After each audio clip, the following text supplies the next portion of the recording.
Okay, all right. Thank you for waiting.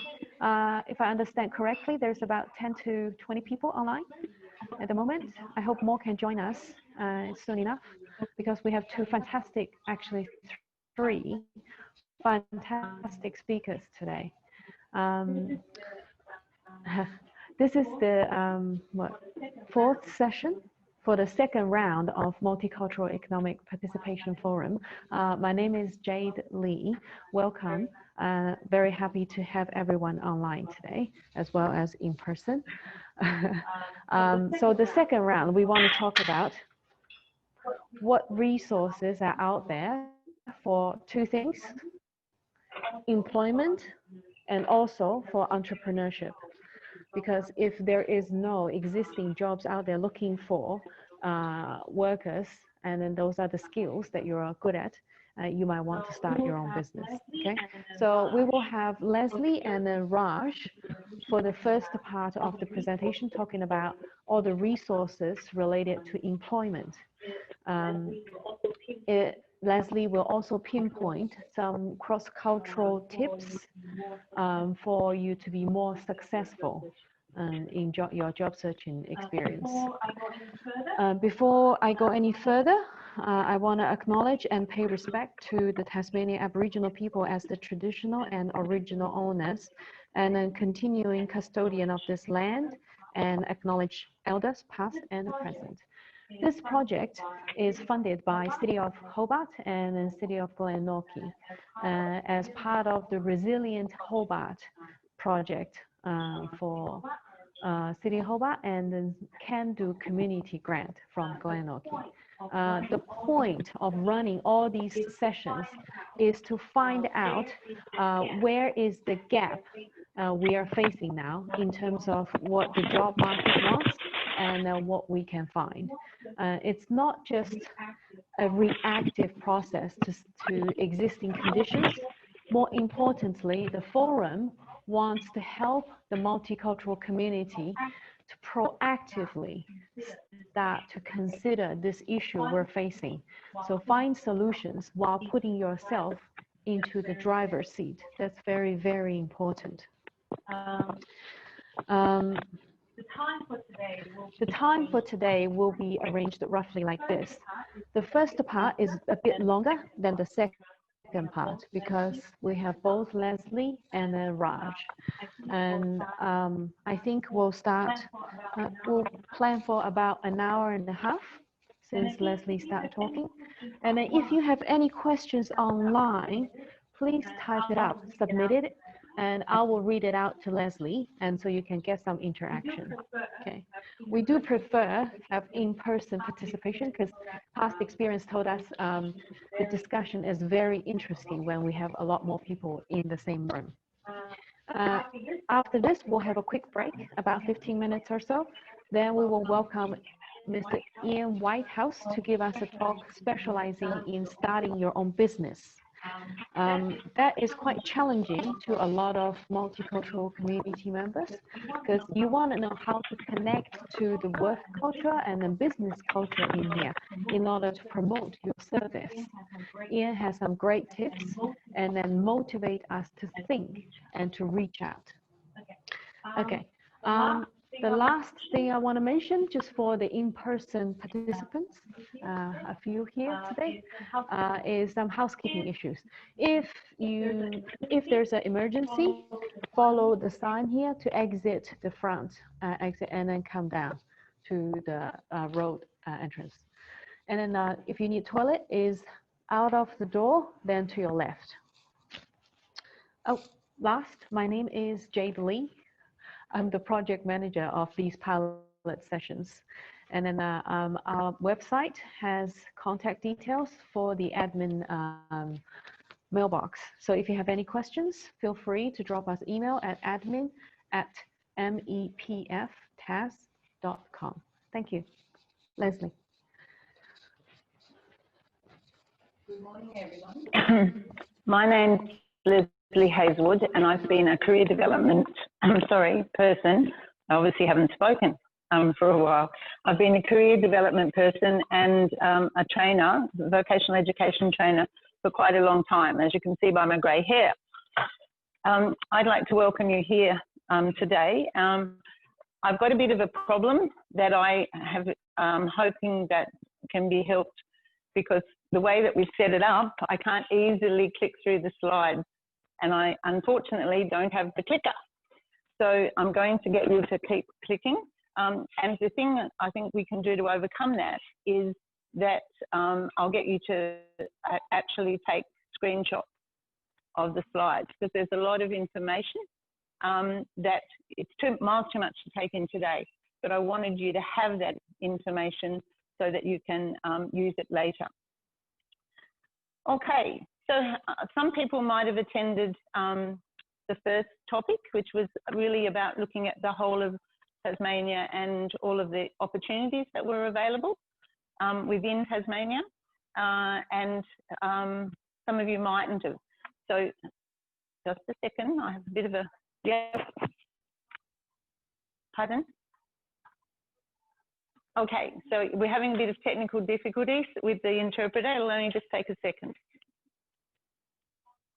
Yes, okay, so some people, Jade mentioned that this is topic 2, which is looking for employment and starting your own, getting your own job by starting your own business. And we're just about to actually review some of those topics so that you have, if you weren't here for session 1, you'll have an idea. Can you click the thing, please? Okay, so just click all the way down. Click, click. Keep on. Okay, so as on the slide, what they talked about is that Tasmania has a small population.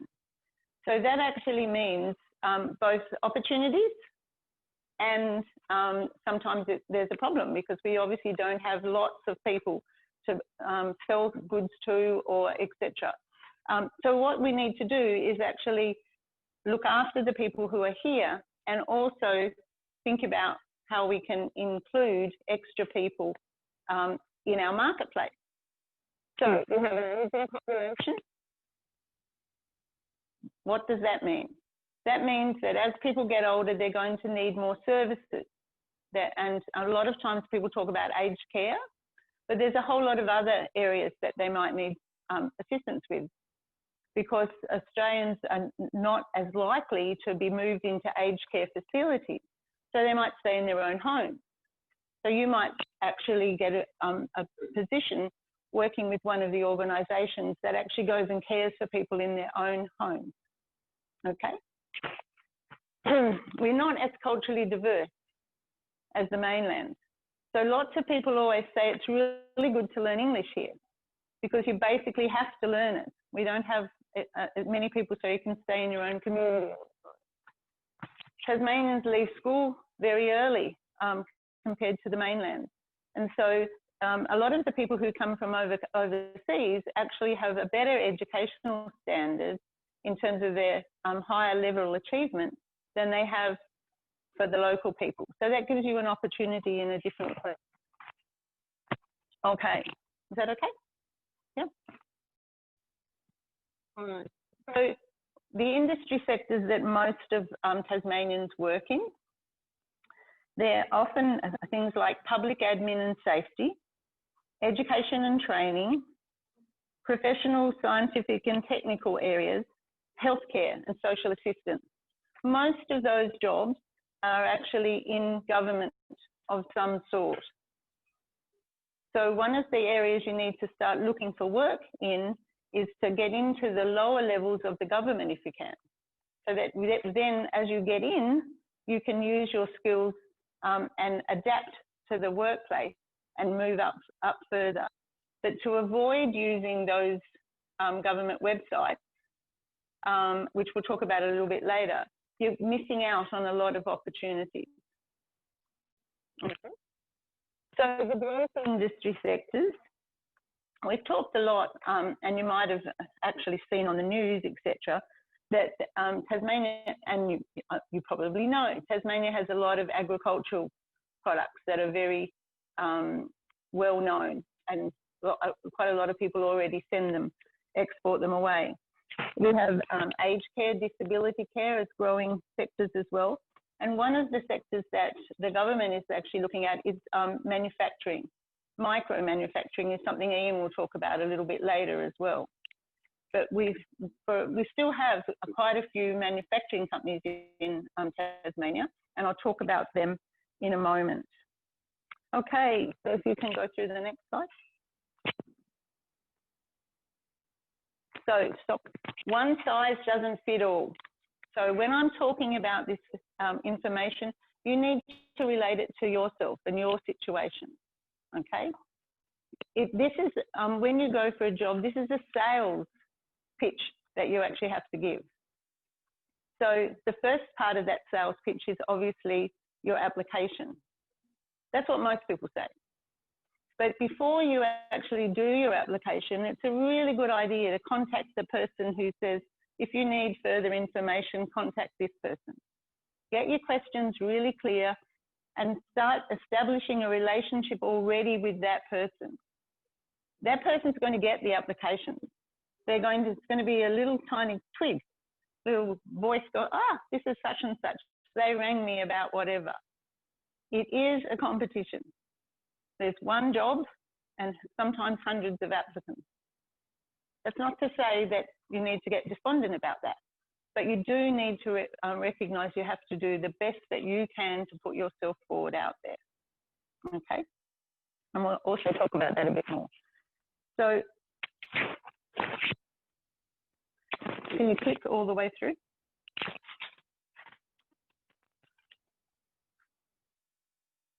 Keep going.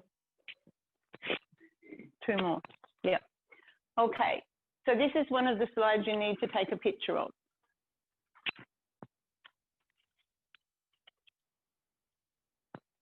What you need to do is look at your current situation. Now, you might have studied accounting or engineering or something, but you actually need, at the moment, to get work. So there's a lot of things that you would have learned in those areas that if you think about them in a general sense, rather than a specific sense of like engineering, you might find that there's things that you can talk about, experiences that you've had. Don't forget your experiences from wherever you came as well. They're really important to actually look at your current situation. For instance, I was talking to a person who comes from Pakistan. They have actually been in Australia for 8 years, most of the time in Melbourne, and now they were here. They have an master's in accounting, economics or something like that, but they've actually worked in many different manufacturing places. When we talked about, and they were looking for accountancy work, but they've actually got several other qualifications now since they've been in Australia, like printing and using a lathe and all sorts of things. So when I was talking to them, I said, have you ever considered being a production supervisor? You know the manufacturing way of being, you know, things go along and they have to be put together and they come out at the end, and you have to have a really good standard of whatever the product is at the end, so you need to look for that. But you also know the accounting part. You know how important it is to make sure that you don't have waste that takes away from the profit, etc. So it's about using those things. And in reality, production supervisors probably get paid more than accounting people, especially at the lower levels. So as a career goal, think about that as well. What are the base level things that you can do, that you have, your personality, your family, your network? It's really important to have networks in Tasmania. Less than 25% about that of jobs are ever advertised.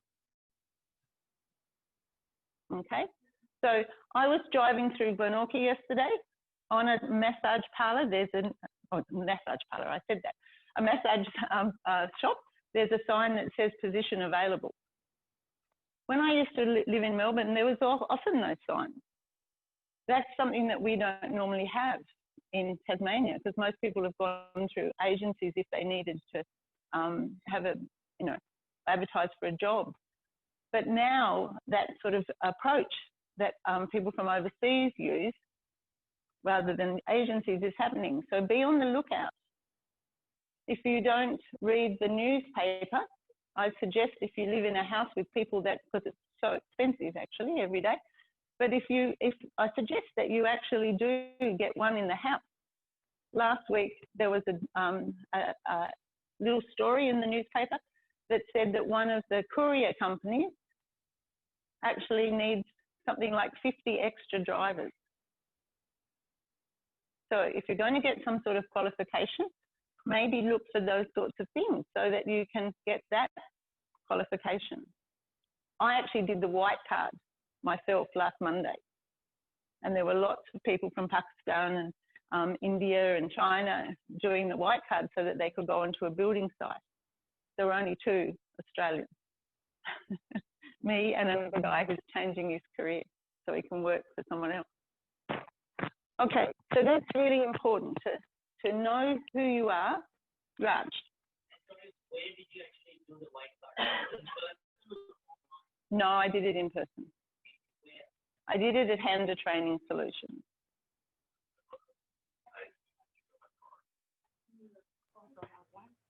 Mm-hmm. Yeah, there's loads of places. Yeah. Yeah. Okay. So as far as I think I'm aware that international students do not qualify to do white card in Tasmania. No, that's not true. They can. You have to, Mm-hmm. yeah.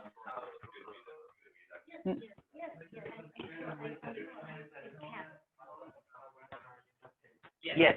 So if you are on an international student visa, you cannot actually study white card from that state for on-road, off-road.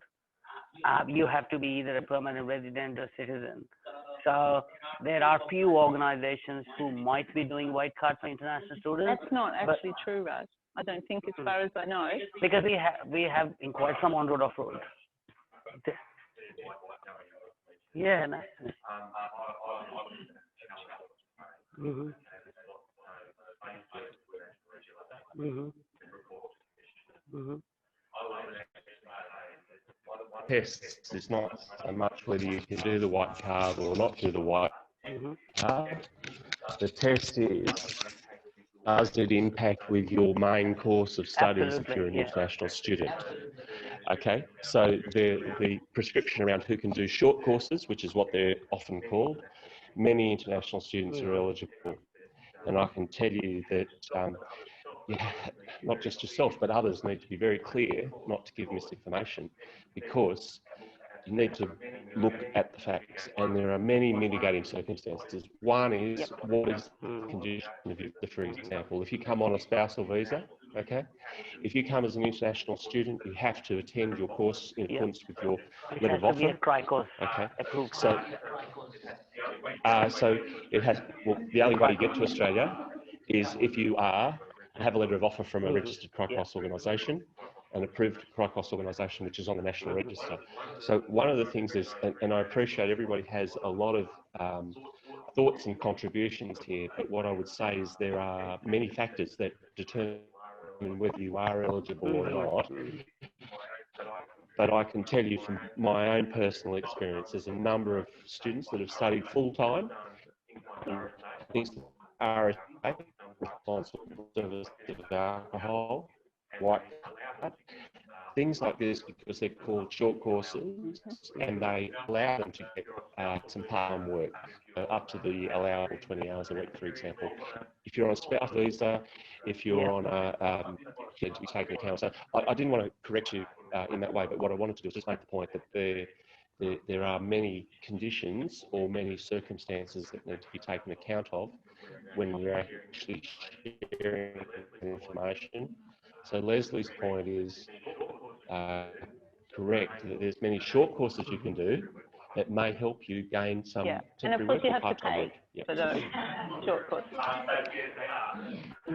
So yeah, they are, but the core focus though is that if you are an international student, any short course you may be. No.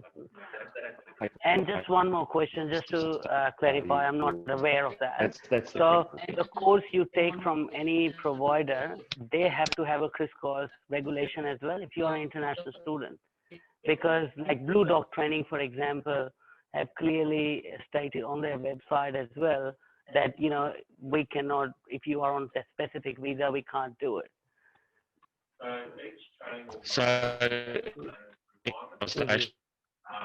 own requirements.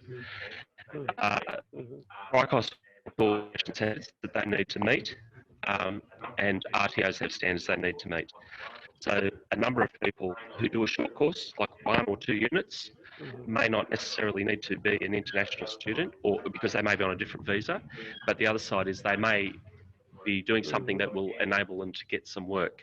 So again, it's the guidance that I give people is it's case by case. Look at your visa, look at what you're entitled to do, and when you take a training organisation, and I've it and owned. Okay, so I've worked both sides of both RTO and CRICOS. The things is those organisations can have their own policy. When you're reading something on someone's website, it may be that it's a position of that particular organisation. But all registered organisations, CRICOS and RTO, have standards by which the they only must confusion adhere. we have is regarding the white card. RSA is fine. Other courses are okay, but white card was big, but that's fine. Thank you very much for the information. You need to check your component. I guess check. It comes down to the type of visa and what's allowed in that visa, and if a student, international student, is in doubt, they should really be checking with their migration agent or whoever, because they are the people who are accredited to give that migration guidance. Training organisations have to comply with the requirements. Yeah. That's the point of difference that I would make, yeah.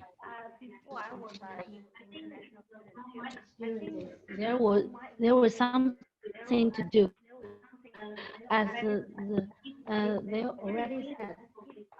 Yep. It really depends on case by case. And the first thing you should do is to Google it and to see whether you are qualified to do it. And secondly, you can probably call them or just go there to discuss with them. Like the one I'm considering about this one too. So I just go to the state and ask like visa problems, my situation is suitable for me. So I think really some school we didn't need to move on. Thank you. suitable for the international. Okay, so you okay? Right. Can you go to the next slide? Oh, hang on, stop, stay there for a second. References and referees. Does everybody understand the difference between those two things? What's a reference? A letter or, yeah, something like that. And a referee? Yeah, so with the person, what is that person going to have to do? No. Okay, so if I'm interviewing people and I have a position and I want to know a little bit about you, I'm going to ring up or send an email to that person. Okay, normally ring up, not always though. Sometimes the organisation might send out a list of questions. Okay, so it's really, really important that you get these referees and that you choose people who can actually talk about you. Now, for most people from overseas, unless you've worked somewhere here, you don't have any work referee. So for that, because of that, you need to get out in the community and volunteer if you haven't got anybody to actually give you, give that person on the telephone some information about you. Okay, so one of the most critical things is to become part of the community somewhere. Now, some of you I know over the last few weeks and people that I know aren't even part of your own community association. Maybe nobody here is in that boat. But you can actually volunteer using your skills. So let's say you're an accountant. There's lots of small organisations, and let's say you like cricket. You can see if there's a cricket association that needs to have someone help them with their books, or needs to carry out the things on, you know, to the field, etc. It doesn't matter what you do, but if you're actually volunteering, which somebody was a few weeks ago, but you don't talk to anybody, there's no point. You actually need to say to people, hi, this is me, and you need to practice actually meeting people, because that's what you're going to have to do in the interview. And you need to actually say, look, you know, I would really like to find a referee here. So can you tell me what I'm doing right? Can you tell me what I'm not doing, you know, as well? I really want that feedback, and I'd really like it if you could be my referee. I need to have one. Okay. So then if someone asks me about people, sometimes people that I've refereed for over the years, they have the skills to do the work, but they have some sort of like stopper first up. Like they might have a stutter. Everyone knows what a stutter is. Or they might actually be dyslexic, so it takes them longer to learn the things in the beginning. But they're a really good worker, okay, once they've got over that. Do I tell the person about that or not? That's ringing me up. I do. I say all the really good things, and then I say, and you might like to know that. It's going to take a little bit longer, not very much, but you just need to slow the training down. Then that person will be really good. I've never, ever not had that person who's got that little stopper not get the job. Because if I'm willing to talk about that, I obviously understand the person, but you know, you need to actually, like if you're going for a job that requires some sort of precise work, you're looking for things. Well, when you're volunteering, that's what you want to make sure that person who's going to be your referee knows. That you're not slack. You don't let things go by. You pick up things really quickly. That's not right. There's something missing on that. If you're picking up clothes in the shop, you're putting them all, making sure everything's neat. So it's all of the sort of skills that you need and your personality that you're looking for. And I know for many cultures, that's not stuff that you're actually used to thinking about. Okay, let's go over a few slides quickly.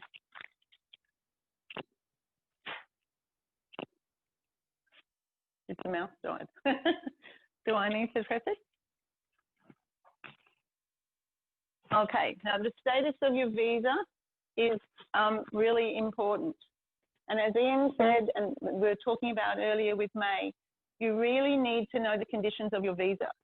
We had somebody who was here a couple of weeks ago and when I was here, and they didn't know that if they're studying, they're allowed to work for the 20 hours. Okay, but you're not allowed to work any longer.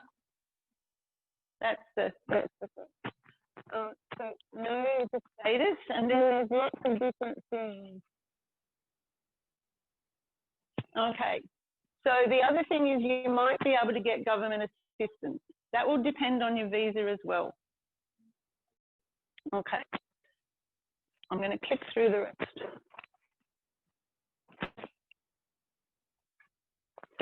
So I'll take a picture of this one.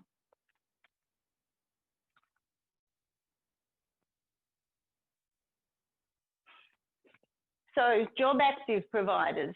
There's a little brochure over here about job active.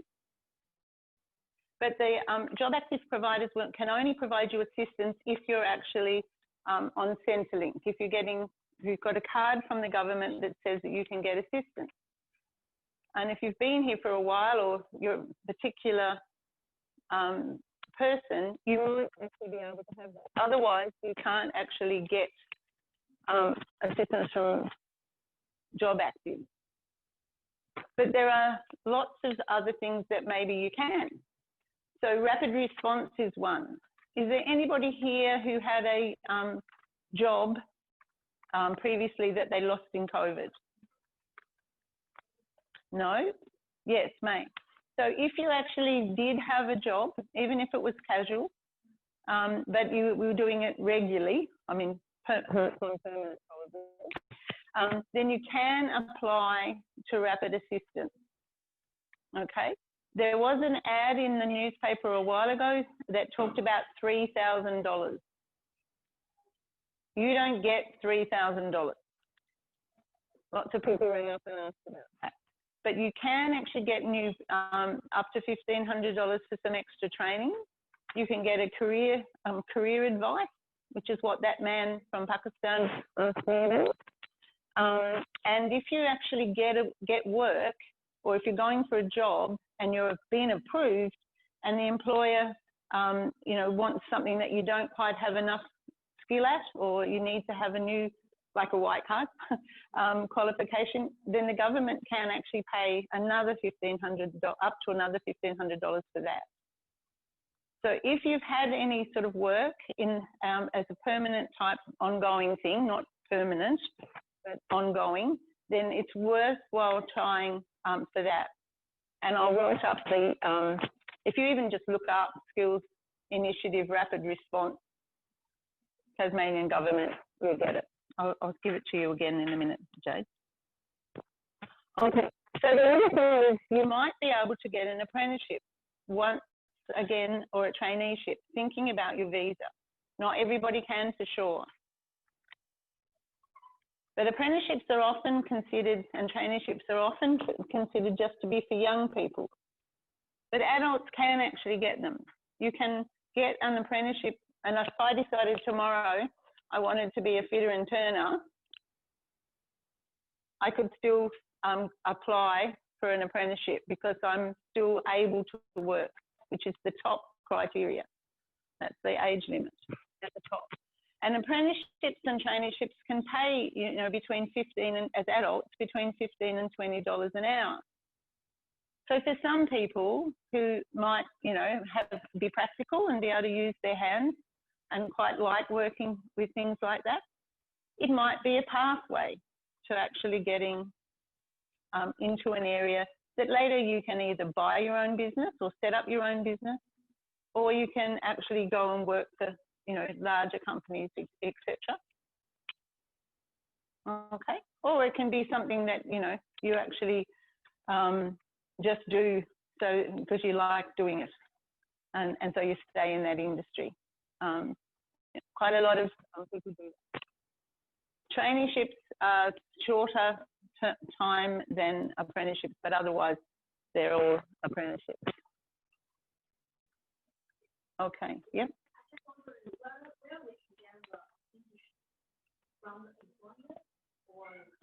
No, you have to actually find where they're advertised. Yeah. Ian?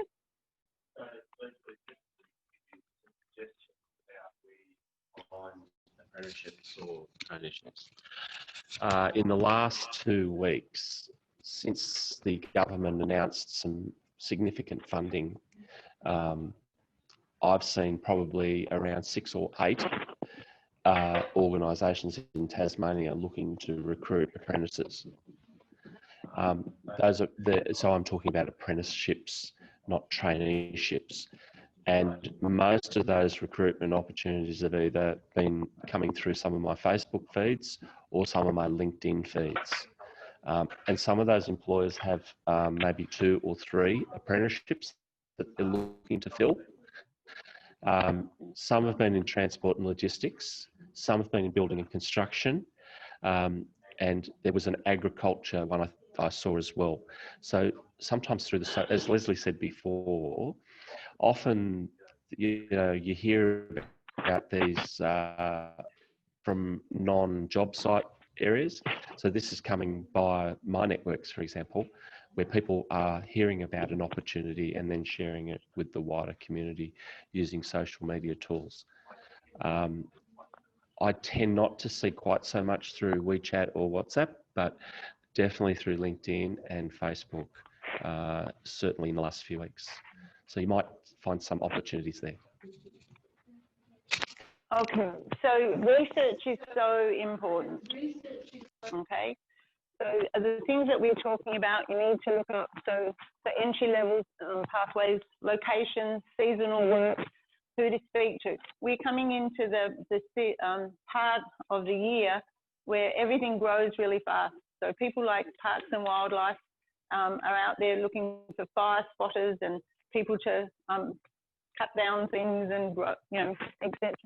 So there's lots of different jobs right now and coming up to Christmas and into the past Christmas holiday sort of period and stuff as well. So those things are really important. The entry level for some big companies in Tasmania is their website. So you've got companies like Cadbury, which is Mondelez now, NISTA, which you might hear people talk about as the Zinc Works, Norske Skog, Incat, and I'll write those up and so you can get them after. The salmon industry ones like DeSalle, Huon Aquaculture. Then you've got the big construction guys like Fair Brothers, Voss Construction, etc. You'll see there's lots of cranes and lots of things sort of happening. So there is a couple of apprenticeships on some of those companies' sites as well, because they often take in graduates or apprentices. Okay, so that's when you're looking for work options. But when you're going for the interview, you need to understand the company. And when you're putting in for your application as well. So what does the company do? How big is it? How many people does it have? What are the ages? Who are their customers? Obviously, you need to look at the duties on the job description and you need to answer questions about those duties. Think about what you've done, you know, as actual examples of how you can do that.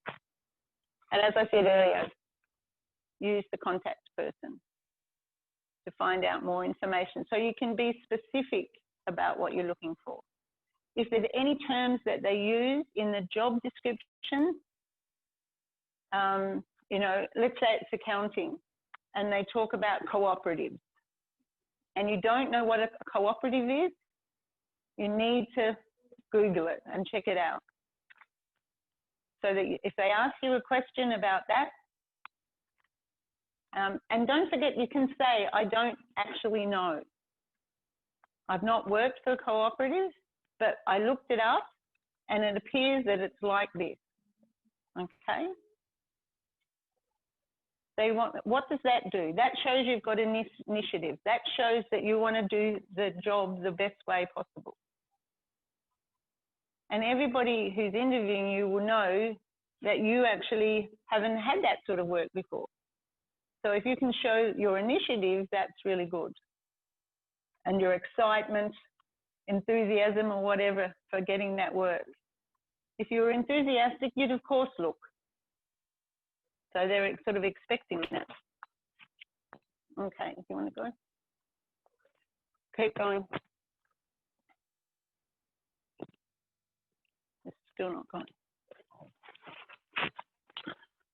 Okay, so this is really important. You need to know what type of person you are. So take a shot of it. You won't be able to read it back there. So this is one way of looking at personality. There's thousands of models. Okay. So this one has 4 personality types. So the first one's called type A, and it's about people who are goal-oriented. They're risk takers. They're good under stress. Might be the socializer, relationship person, a person who's really likes to meet people, an outgoing person, an enthusiastic person. A third is a thinker. They're detail-oriented, logical, prepared. And a B is a supporter. So they're task-oriented, whereas the socializer was people-oriented. They're stabilizing, they're cautious. Okay, so you don't have to use this model, but understand how you fit. You know, make sure that the sort of work that you're going for fits, you know, you, or you know how to be, so that you can do that work quite well. And then go is a type X, because obviously people don't fit into boxes exactly. You know, you'll have a bit of this and a bit of that, but you can then talk about it. So when they say, you know, tell me a little bit about yourself, which they will,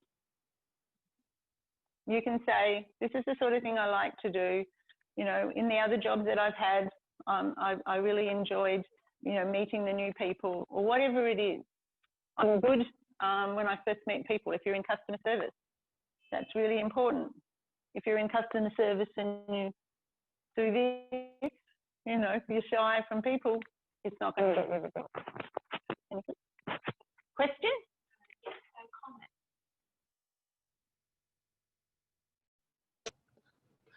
I just wanted to add on to Leslie's point a little bit about the personality types. Frankie, when she talked about it last week, mentioned that suggest people to take a personality test. It's available online. And then, so if you're not sure, you know, how to present yourself with an interviewer, might as well do the test. Then you have something, you know, to start off with. Yeah. So take a picture of this slide. That's it. Yeah. I'll give you an example at the bottom. I'll give you an example at the bottom.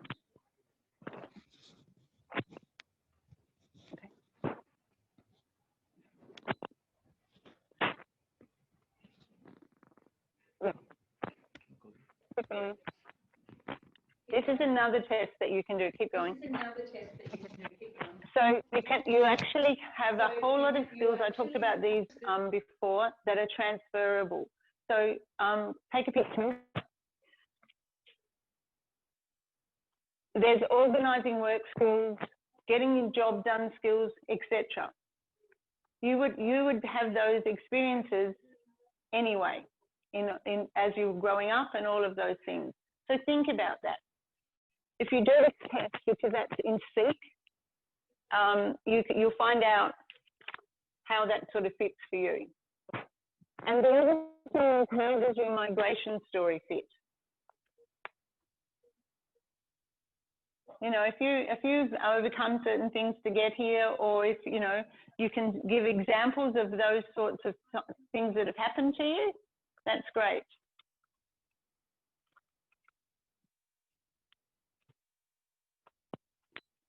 Oops, you did.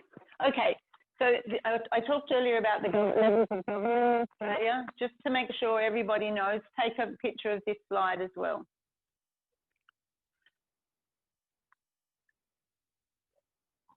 So Australia has like 3 levels. The first one's sometimes called Australian government or federal government. Okay, and down the bottom on this slide, so make sure you get the bottom, is where the jobs are located that are in those sectors. Then we have state, Tasmanian, and we often talk about northwest, north and south. Thank you. And so check out where, you know, check them all out. If there's not any reason for you to live in Hobart, check them all out. There's less people, there's about half the state live in the south and the other half live in the north and northwest. But we have quite a lot of people who live in a lot of these councils, local government areas that have jobs. Because some of the big water schemes, hydro schemes, other things are there, and communities live there. So they need accountants and whatever, you know. So can the computer see the bottom level? Yeah, okay. So this is the most important thing, as I said earlier, the community connections. So what we've got is a little picture over here, which the people here may not associate with, but some people online might. So you might have children and they go to school. So start talking to the people who are at their sports on Saturday, or picking children up for school. The middle one is a picture of sort of a business meeting type thing. Start looking at your associations for the sort of work that you do. and become a member in some way. And then the bottom is actually like a marketplace. So there's Salamanca, all of those sorts of places. You know, visit. You don't have to buy anything necessarily, but just visit and practice saying hello to people, that sort of stuff. Make sure you go to any sort of career coaching events that there are. So that MRC is the Multicultural Resource Centre. Oh, I knew it was wrong when I started. Migrant Resource Centre. And they have a whole lot of videos now online for career coaching. So take a shot of this slide as well. And then the bottom one is Catholic Care, and they have Safe Haven. Do you want to get the flyer? Safe Haven Hub, and they will help people get work as well and link you to businesses, that sort of thing. Okay, so the other thing is that for people who, and Jade will send these out after, there is a list of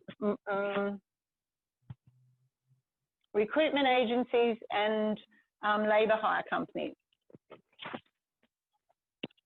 Now, there's a difference between those two. Labour hire are people who actually employ you and they send you to an employer to work, usually for short term, but not always, okay? So a lot of jobs, particularly in this time of the year, you can get jobs through those people, okay? But you need to register with them. And then recruitment agencies are for more permanent type of jobs. Rapid Response actually has a recruitment part of it now that's manpower. No, Searson Buck, sorry. But there are other ones as well. So recruitment agencies, if I've got a business, I ring up the recruitment agency, I say that I will need this type of person.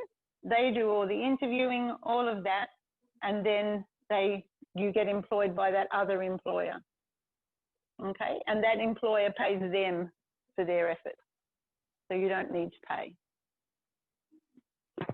Okay, keep going. So this is a really good example. I know lots of people don't listen to the news, the Tasmanian news, but it's a good idea. This lady is one of the 3 people who got employed at Blue Line Laundry when they discovered that they needed to have people. They had COVID.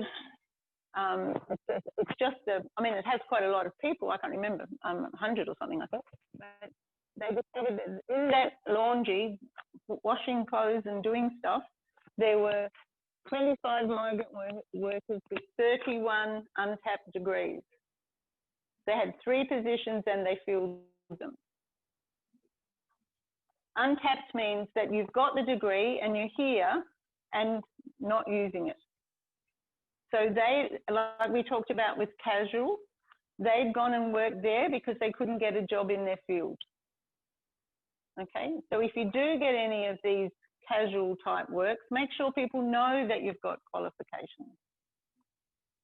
Don't keep what we would say, don't hide your background.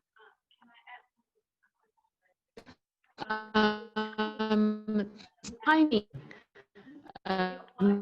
in this case, because when you apply for a job, you don't want the employer think you overqualify, so you get in first. So high. Yes and no. Qualification.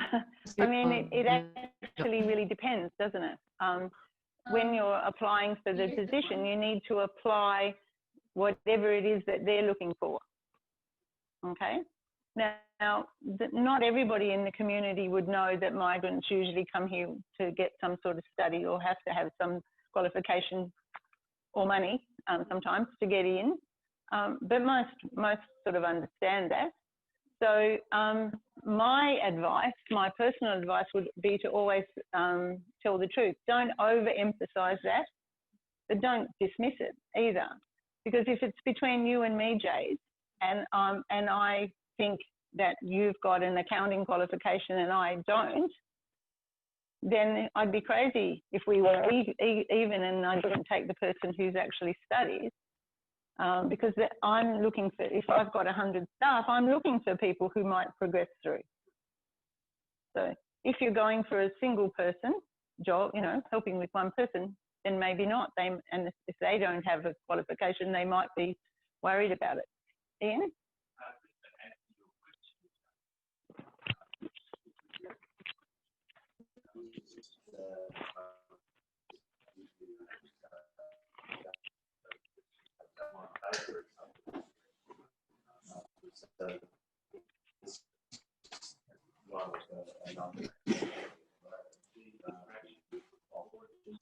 As a result of that first interaction, the interaction that was more important to us was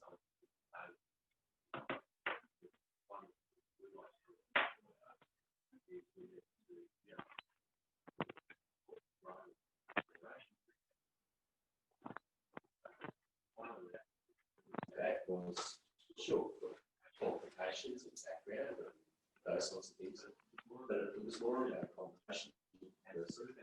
And through that conversation, we learned things that were not in the system.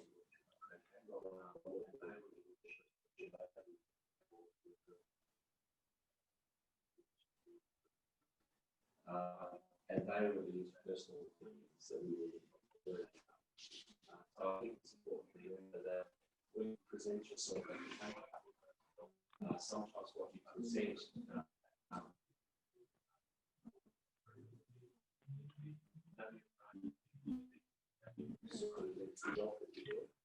it's important to you to have one position. So one interview, one successful recruitment. We have some more coming, but on this one, this is emerging. We stop walking after the first interview. No, you don't. No, you don't. Yeah, no, it is. Yeah. And I think it's important to be who you are. So if you're actually trying to hide that you've got some qualification, there's going to be something missing between your interaction with the person and them. And they won't know what that is. But you won't be as comfortable as you normally would be. And maybe, you know, like if you're going for casual work, maybe use that as practice for when you are actually going for the sorts of work that you really want. Because you don't get an opportunity to practice very often. Yeah, May?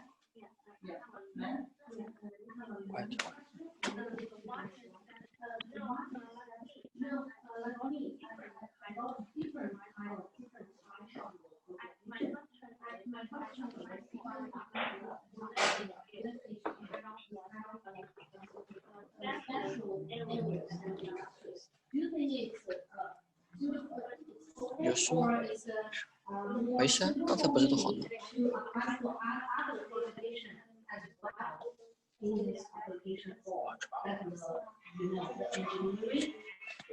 为什么是这样的？说实话。What do you think? Actually, for myself, I will try to like the two different. The first one is是为什么是这样的？说实话。And for interview, I think I will just do a little explain. 有声吗？不是。 Well, I would suggest that, and Raj can speak here as well, I would suggest that you actually apply for the job that you're applying for, and not that you dismiss the engineering, but you actually apply specifically for that. When you get to the interview, as you said, they will ask you, you know, how come you're here, what are your qualifications, etc. And you will need to have an answer as to why you're going for aged care.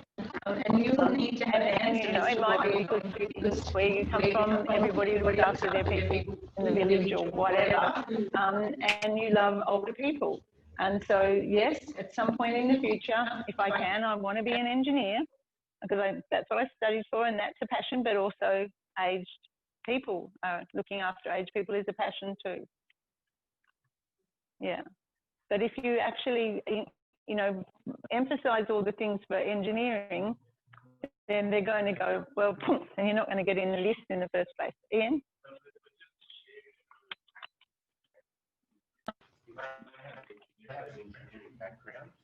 And you may be seeking to work in the care sector. One of the motivations might be that you want to work in the sector in this job so that you can learn about some of the engineering needs. You look to see how you might connect some of your dreams with some of your needs, which is to earn some money initially.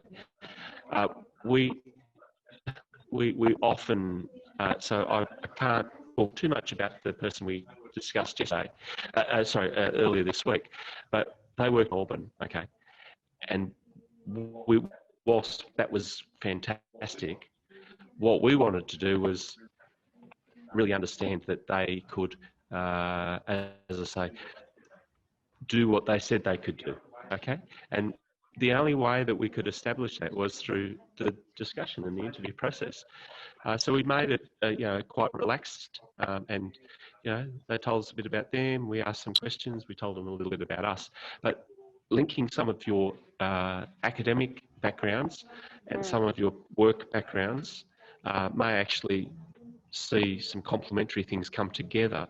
And so when you said engineering, I mean, I would suggest that there may be a lot of engineering opportunities in the future when we look at the redesign and the reconstruction of future facilities, whatever they may look like. And having seen some of the opportunities and some of the design features of those sorts of facilities around the world, we're starting to see some shift here, but there's some very, very clever thinkers who are coming from all sorts of backgrounds: architecture, engineering, humanities, education backgrounds. So, yeah.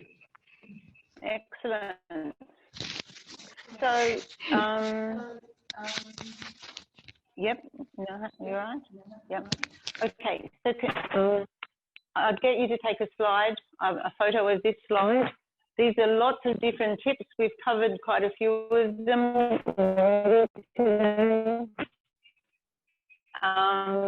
So take a slide of that, and we'll go to the next one.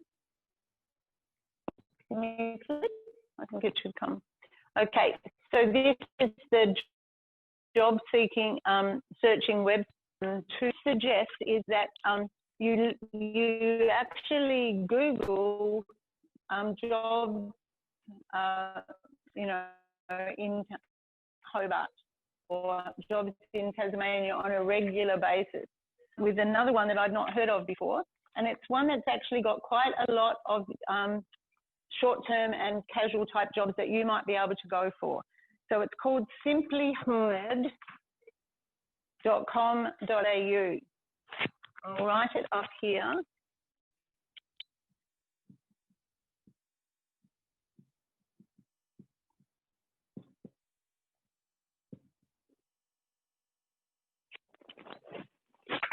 Okay, so simplyhired.com.au, and you might, this is a growth area at the moment. So that's why I'm saying keep looking. You know, there might be new people coming up all the time. The other thing is that I also got an email from somebody from one of the labour hire type companies, recruitment companies, and they, that's the programmed one on this list. So it's called, for those people online, wherever it is, where is it? Programmed Skilled Workforce Limited. And they were looking for all sorts of vacancies: gardeners, brush cutters, production, 15 production roles, store workers, forklift operators, riggers, boilers in Hobart, and similar sorts of vacancies in Launceston. So that's why it's really good to actually become registered with the labour hire companies, because that will help you get in to the workforce. Now, just a quick story. My daughter married a USA sailor, And when he came to Tasmania, he'd been on a sailor on a boat for a long, long time. But he was actually a trainer. But to transfer his training skills to jobs in Hobart, that, you know, didn't work very well. But the other thing that he trained people in was using the internet. Now this is 20 odd years ago, so there weren't that many people who had loads of really good IT skills then. And he took a job for 3 weeks with a government agency while someone was away on a help desk. So it encouraged you to actually go onto those government websites and look for the temporary registers and stick your name on there. At the end of the first week, they looked for a job for him. And he's still there 20 years later and has moved up through the levels. But it was that getting in the workforce, people actually seeing you. So you might be doing the gardening, you know, for one of these labour hire companies, but you go out to somebody's house and the person comes out and says, would you like some water or whatever, and has a little conversation and says, you know, what have you been studying? Where do you come from, etc. Oh, I know somebody who's looking for someone. That's how things work in Tassie a lot. So that's why I encourage you to get out there and talk about what it is you can do. And be prepared to actually do something that that you're capable of, but it's not necessarily where you want to go, and then keep going on your career goal past that. You don't need to stop in that sort of job, obviously. So thank you for listening, and we've taken longer. Oh, wow. So, yeah. Lesley, before you leave the camera side, I just want to add on saying, well, on top of what you said about talking to people in their life when people meet, also remember the online participants to contact us with the email address about what you can do, your qualifications, your skills, because our forum is beginning to develop a register for all the migrant skills. Regardless, you have a credential from Australia or not. It's about something you can do. Yep. Yeah, I actually learned in the past week that Sage Growth, a sector of it, starting to develop a database like this. So in the future, we can work together. Yeah, that's great. Yeah. Yeah. Yeah. So, Raj, do you have something to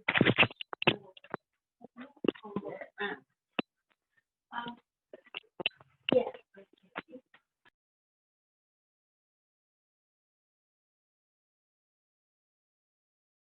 Years of experience with employment service providers, work for different kind as well. And then he can also share from his perspective the cross-cultural mentality difference, how we overcome that in order to make us more, how do I say, successful, be able to find work.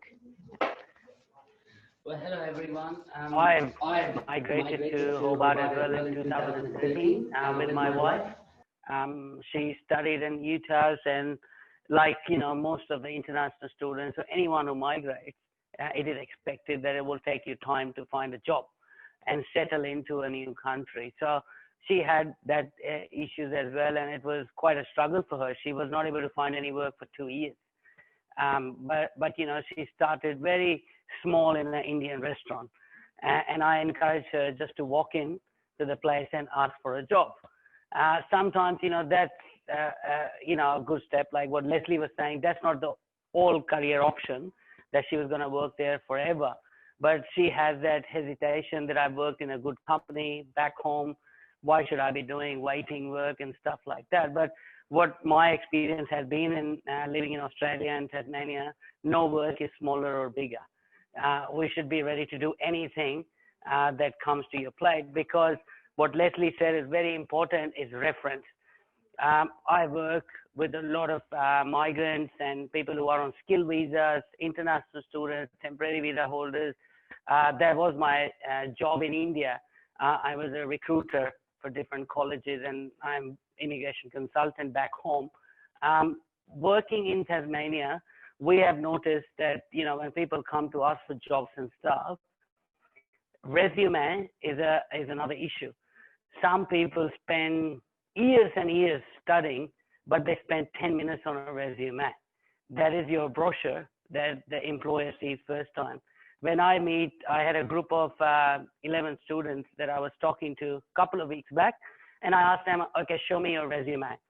And every one of them had the same, you know, kind of template of resume, just copy pasted from each other. There were spelling mistakes in there. And I said to them, I said, so you are doing master's degree.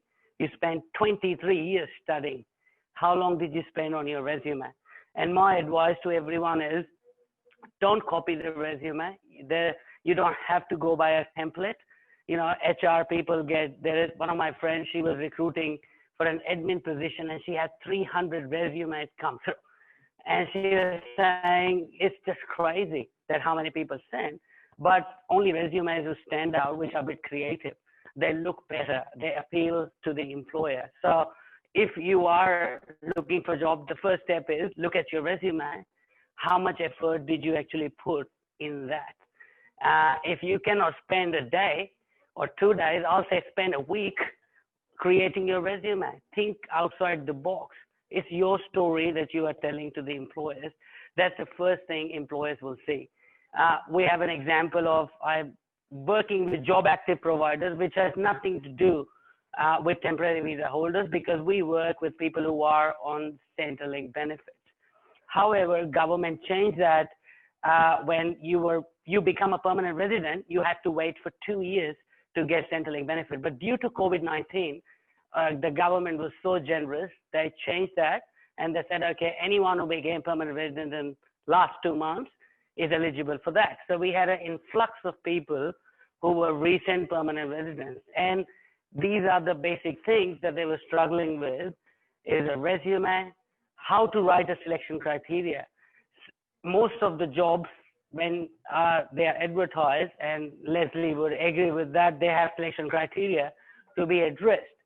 And that is what employer is looking for, that how do you fit in that particular role. So that is quite crucial. We have, I have a very close friend, he migrated here from India and studied, and he was not finding work. When I looked at his selection criteria and resume, he had the one thing written, and he was sending the same thing to every employer. So make sure you do spend time on your resume. Nowadays, you can create a video resume as well, which is, you know, another thing in the market. Even, you know, job active providers have the capability now to create video resumes and put it on the system. So you can think about, you know, you're selling yourself, what does that sales pitch look like? The top 3 industries, I would say, to work for, you know, hospitality is one of the biggest ones. Due to COVID, it has been affected massively as well. However, it's coming back again. Australian Retailers Association have recently put out that they would be looking for around 2,000 workers in next 4 months or something, Christmas casual workers and stuff like that. So there are opportunities available in retail and hospitality sector, even if it's a casual job, but it gives a reference on your resume. Somebody other than yourself or a friend can vouch for, saying, were you honest? Did you turn up on time? You know, how did you react when customers were a bit angry at you, and things like that. So you do need to have a reference. The second industry, like, you know, you were asking about aged care and disability sector. Slower. Okay, sorry. Okay, I'll try to speak a little bit slower. And that is another thing, you know, away from the topic, coming from a different country, we have our own dialect to speak. We speak in a different manner. And if you don't understand anything, ask them to stop and repeat it. You know, people ask me a lot of times, just like now, can you speak slower? Because Indians speak too fast. It's just a natural thing we have. We're always in rush. But you know, so things like that, working in hospital, aged care and disability sector, My experience in past 4 years working closely with the sector has been, you need to have passion for that industry if you want to work in that place. It's not a job. It is something that you are going to invest yourself emotionally, physically, and you should have the compassionate heart to work in that industry. And that is why a lot of people do these courses, but they don't end up securing that career for long term. They work for 2 months and then leave because that requires that you are, you understand what that industry requires. So. And also, Rush, I remember You mentioned that aged care or disability care doesn't always means you help them to walk past and then go to places. It actually has all different aspects of work related to that industry. So if you can give some Absolutely. So for example, there's a recent example. We have a friend, she studied the aged care course. She applied for a job and she got a job as a gardener in the aged care facility because she was so interested in growing vegetables and doing the gardening stuff. So she's working in an aged care facility, but in the gardening sector. You can work in the cooking sector. There's meals cooked every day. There are different aspects of that as well. You can be an IT manager in an aged care facility. You can be an office administrator, but you still have to know what that industry requires. You need to be compassionate, and you should have that, some people have the passion just to help someone and be part of their life. And a lot of times, coming from an Indian background, I can honestly say that in subcontinent, if, for example, you see a person with disability, there is a very different attitude of people with disabilities because it comes from the government levels. You will go to subcontinent, you won't find ramps for wheelchairs to go, and people struggle. And that's the notion that you grow up with.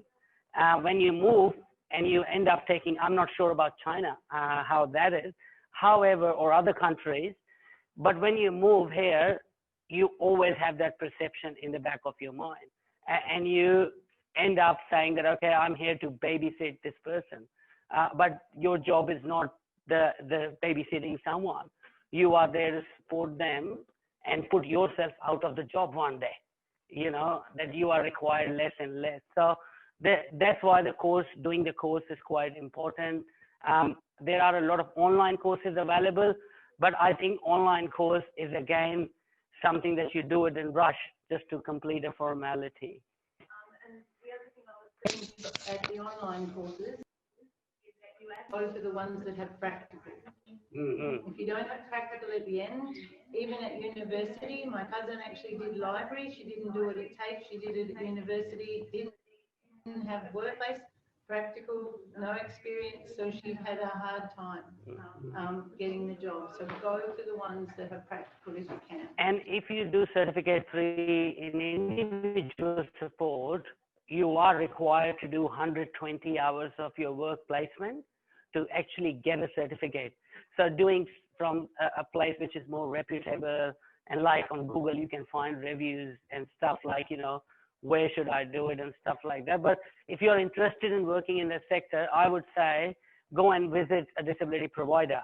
Ask them, what can I come and have a look? And most of the providers are quite happy for people to come around and have a look. And you might know people who work in that industry. Ask them how they feel. You get quite involved.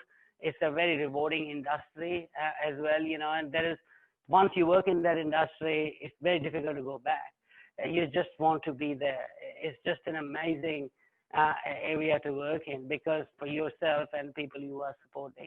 So if you want to work in that industry, make sure that you are completely aware what you are getting yourself into. The third option is the training field, which is quite big in Hobart and Tasmania. There are more than 19 private colleges. And we are sitting in one of them today, Alltech, and there's Clifton, and there's Frontier, RGIT. They are always on lookout of trainers as well. a lot of international students or people who have migrated from different countries have end up becoming trainers. You do a TAE course and you can then become a trainer, because most of the students have studied master's degree, bachelor's degree in universities. So, you know, education is not a problem, but you need TAE to be done. My wife, she did master's in HR, was not able to find work in HR, but her career counselor suggested her this route, and she's been a trainer now in a private college for the past 2 years. And she loves it because she was a student. She knows the struggles the students face. So that's a very growing career as well. A lot of private colleges are looking for trainers, and they are in shortage. You can't find a trainer that easily. It's quite difficult to find trainers. So do look for that opportunity. And last thing I would say, like what Lesley said, volunteer work. Where I come from in Delhi, if you ask someone to do volunteer work, they will never talk to you again.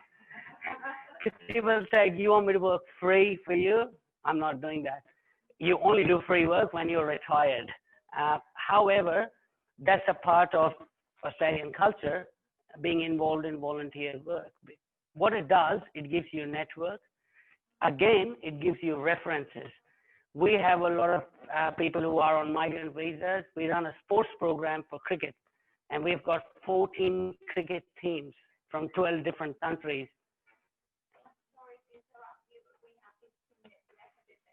Sure, okay. I'll just end in a minute. So if you are looking for volunteer work, sporting organizations are the best way to go, because you get to meet local people there. You become part of that culture, and then you can get another reference. 90% of the people who play in our sports program have found friends, jobs, houses, references because of that sport that they are playing. And many of them have progressed to play for state level, sports as well. There is badminton here, there is tennis, there is table tennis, and it's very powerfully growing with a lot of people coming from different countries. So if you are interested in some kind of sport, I would say find a club, get connected. Best way to get a reference, and maybe even a job, if you are lucky. That's it from me. Yeah. Any questions for anyone? Yes? Yeah. I'm just wondering, what's the course of it? Yeah, can you write it down? TAE, so that's a certificate in training that you are required to complete. So, for example, if you've done masters in business administration, you would have studied leadership in there and time management and all those things. So if you do certificate in training, you could become a trainer for diploma in leadership and management, which is a very popular course in Hobart at the moment. And the reason behind why these private colleges and RTOs are prospering, because of our visa system in Tasmania. You are required to study to be able to apply for 491 and 489 and all those things. So certainly the training field is not going anywhere. It's going to grow more and more as the time comes. You really are also required to have experience, industry experience. So you might have some other thing other than what you came to Australia to study.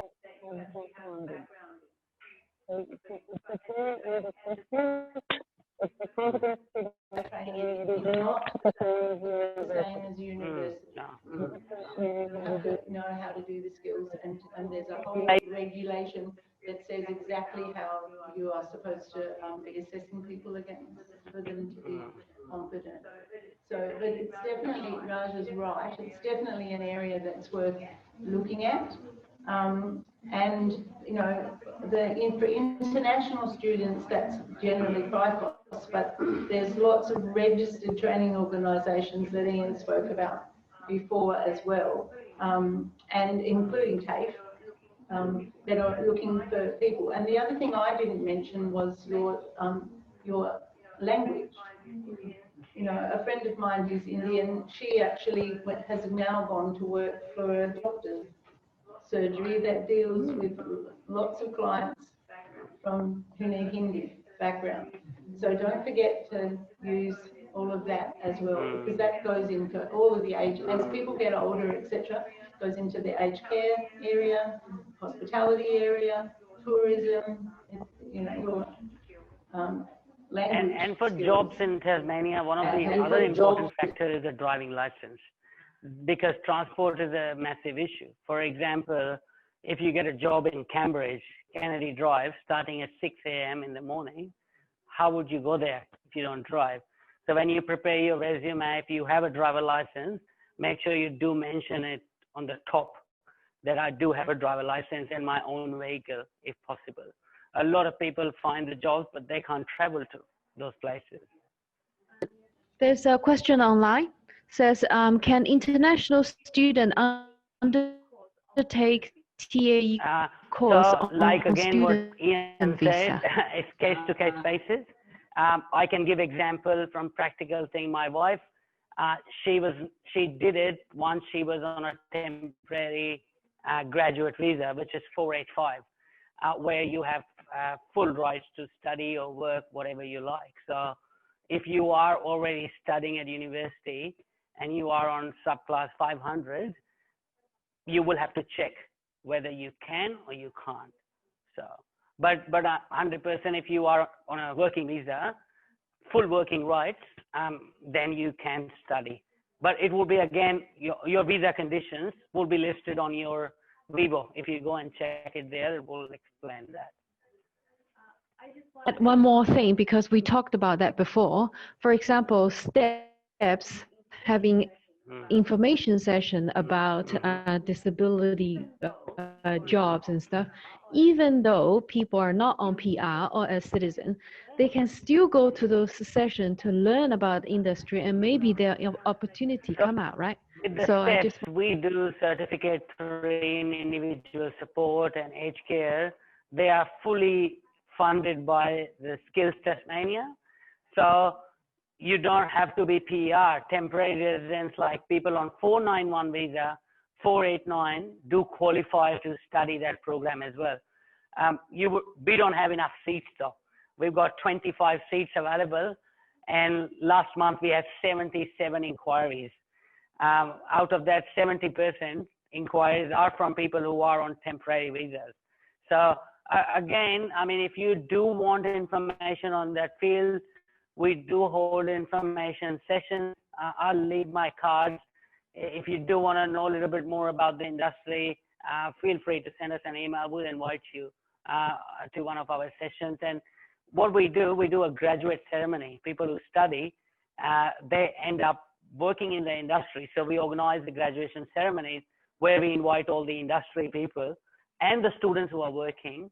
So that's another good opportunity for you to interact and see how was their experience and how they are feeling now working in that industry. But driving license is one of the crucial things to work in disability support. Organisations then steps that actually have that money from the government to be paying, isn't there? Yeah, few organizations that do that program, and case-to-case basis, again, how they got the funding, who is eligible, and stuff like that. So, but work on your driving license. If you don't have a full driver license, that's the first thing you should start working on, you know, because if you don't have any driver license at all, it will take you 2 years before you get a full driver license. You have to go to L, L2, P, and then become the full driver license. Because in disability sector, you might be transporting a client from one place to another. You might be traveling with them for a lunch or coffee. So you are required to have a license in that. And people in your own car, and yes, there's certain absolutely. insurance requirements for the car. Right. Sorry. oh I have Yeah. one more. Yeah. I want to ask some questions about the graduate program. As you two have already mentioned about a lot of things about graduate program. Actually, I'm not familiar about this kind of things. Can you be more detailed about the, like, I know different industry have all have this kind of the graduate program. Can you do some explanation about this? So you mean the graduate program like Hydro runs and some of the corporate companies run? Because I have searched the work from the city council. Yeah. I saw this program, and I think you have already mentioned the one you in your company also have this kind of program. No. So large manufacturers and government. So the state government, I don't know if it's actually working this year, but normally has a program at the end of the year. So people come with a degree.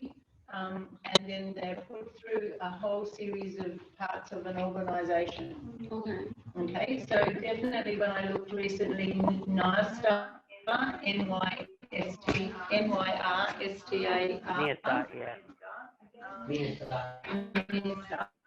Again, please. NYRSTAR, which is the and Hydro. factory with the big smoke that's zinc. near the down. Yeah. Often called the zinc works by local people. Yeah. Companies like that, they have definitely a graduate program and usually it comes at the end of the university year. But for people, like for some people, they can actually miss out last year, so can go again. So you walk on the graduate program.